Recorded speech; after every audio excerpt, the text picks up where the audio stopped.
तो लासड़िया का पठार के रूप में जाना जा रहा था। अब दूसरा हम देखते हैं, आगे आता है एक मैसा का पठार। मैसा का पठार, तो मैसा का जो पठार है इसके ऊपर चित्तौड़गढ़ का किला स्थित है, मैसा के पठार के ऊपरी भाग के अंतर्गत। उसके बाद हमारे आता है कि हम कह रहे हैं कि यहां पर एक पठार है जिसको कहते हैं बीजासण पठार। बीजासण पठार, बीजासण या बीजासन पठार। और बीजासन जो पठार है यह मांडलगढ़ भीलवाड़ा के अंतर्गत आता है। मांडलगढ़ भीलवाड़ा, यहां एक मैसा का पठार हुआ, मैसा पठार। इस पर चित्तौड़गढ़ का किला स्थित है, चित्तौड़गढ़ किला।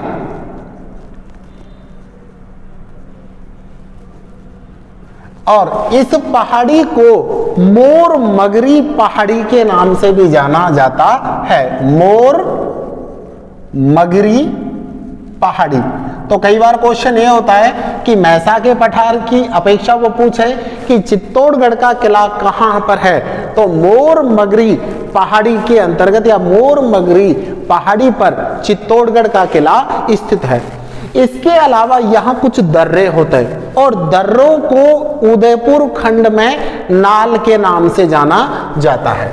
तो जो दर्रे हैं, दर्रों को उदयपुर खंड में, उदयपुर खंड में नाल के नाम से जाना जाता है, नाल। ठीक है ना।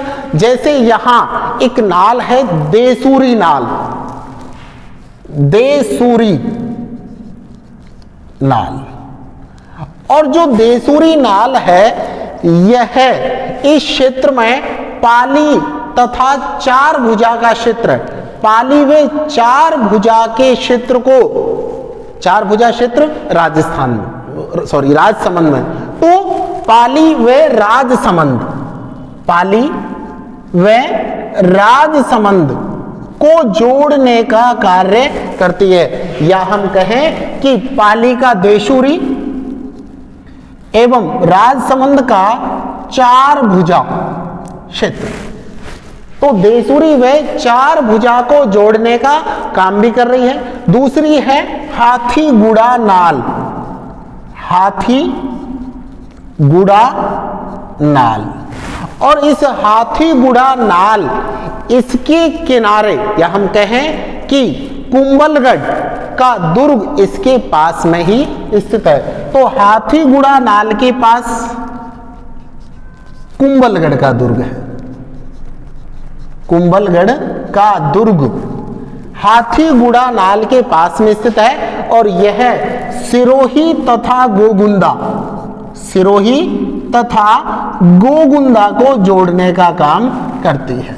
या हम कहें कि सिरोही से गोगुंदा के मध्य जो रास्ता है वह हाथीगुड़ा की नाल से ही जाता है। इसके अलावा हम कहें कि यहाँ जो रास्ता है उसको NH76 के नाम से जाना जा रहा है। तो यहाँ एक नेशनल हाईवे है NH76 जो हाथीगुड़ा की नाल से होकर के, विस्तृत होकर के आगे की ओर निकल जाता है। इसके अलावा यहां जैसे झीलवा की नाल, झीलवा, झीलवा नाल, इसको पगलिया की नाल भी कहते हैं, पगलिया नाल या पगलिया की नाल के रूप में जाना जाता है, जो मारवाड़ को मेवाड़ से जोड़ने का काम करती है। मारवाड़ से मेवाड़ को रास्ता है, मारवाड़ से मेवाड़ का जो रास्ता है उसको जोड़ने का काम कर रही है झीलवा की नाल, या हम इसको कहते हैं कि यह पगलिया की नाल के नाम से जाना जाता है। इसके अलावा यहाँ और नालों में जैसे केलवा नाल, ठीक है ना। तो ये आपके उदयपुर खंड का क्षेत्र, जिसमें हम कह रहे थे कि उदयपुर के क्षेत्र को शामिल किया गया था। यहाँ की सबसे ऊंची जो चोटी थी उसको हमने कहा कि जरगा पर्वत, यहाँ देशहरो जरगा व रागा पहाड़ियों के मध्य का जो पठारी भूभाग, याद रखेंगे भाग पठारी है लेकिन हरा भरा होने के कारण हम इसको कह रहे हैं कि देशहरो। जबकि हमने कहा भाकर सिरोही के पश्चिमी भाग में एक कटक नुमा या हम कहें कि मध्यम कटक की कुछ क्षेत्र ऊंचाई के भाग, लेकिन उबड़ खाबड़ जिनको हम संयुक्त रूप से कह रहे थे कि इनको भाकर के नाम से जाना जाता है। अब तीसरा बचता है आपके पास दक्षिणी अरावली। दक्षिणी अरावली देखिए, उत्तरी अरावली हो गया, मध्य अरावली और अब है आपका दक्षिणी अरावली। तो दक्षिण अरावली में दक्षिण अरावली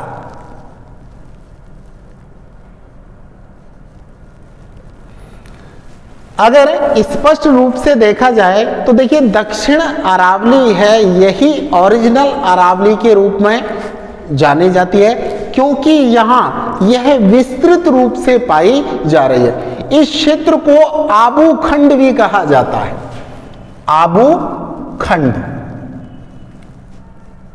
आबू खंड के रूप में भी इसको जाना जा रहा है। देखिए यहां की सर्वोच्च चोटी जिसको हम कह रहे हैं गुरु शिखर, यहां की सर्वोच्च चोटी है गुरु शिखर 1722 मीटर। यह विंध्याचल पर्वत, याद रखेंगे कि विंध्याचल पर्वत, विंध्याचल तथा हिमालय के मध्य, विंध्याचल तथा हिमालय के मध्य सबसे ऊंची जो चोटी है वो आपके कौन सी है, Guru Shikhar.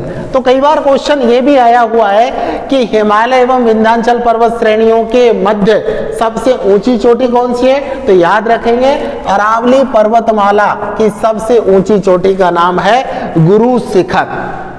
Colonel James Tod ने इस गुरु शिखर को संतों का शिखर कहा है।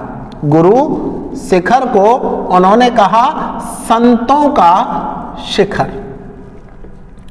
संतों के शिखर के रूप में भी इसको जाना जा रहा है तथा हिमालय एवं विंध्याचल के मध्य सबसे ऊंची चोटी के रूप में भी स्थित है। इसके अलावा इसके पास में ही एक उड़िया का पठार है। क्या है, उड़िया का पठार, ठीक है ना।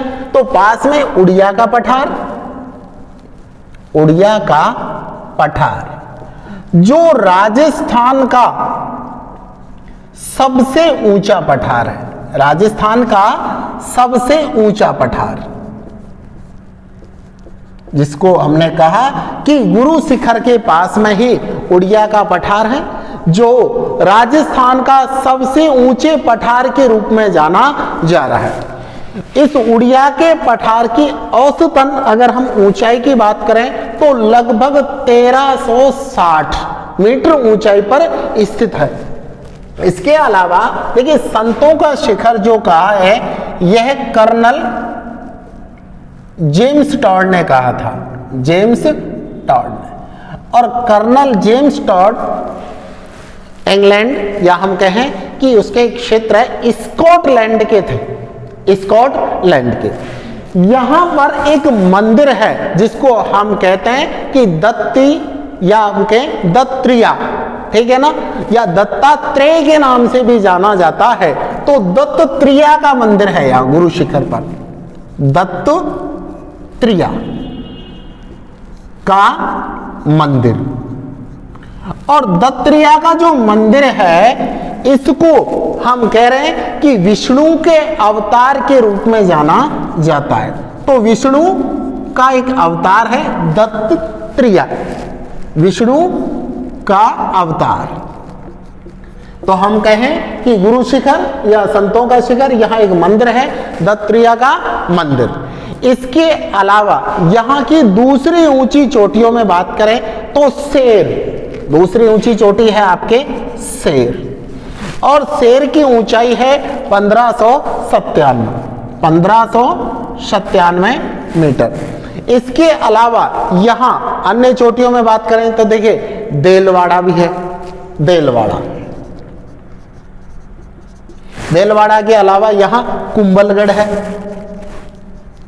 कुंभलगढ़ यहां की ऊंची चोटियों के रूप में जानी जाती है। संपूर्ण अरावली की ऊंची चोटी की बात करें तब भी अपन बात करेंगे कि गुरु शिखर संपूर्ण अरावली की सबसे ऊंची चोटी है, जबकि दक्षिण अरावली की बात करें तो भी हमारा आंसर गुरु शिखर ही होगा कि इसकी जो ऊंचाई है जो 1722 है, और यह दक्षिण अरावली की ही नहीं संपूर्ण अरावली की, संपूर्ण अरावली को भी शामिल करके कहें तो विंध्याचल व हिमालय के मध्य सबसे ऊंची चोटी के रूप में जाना जाता है।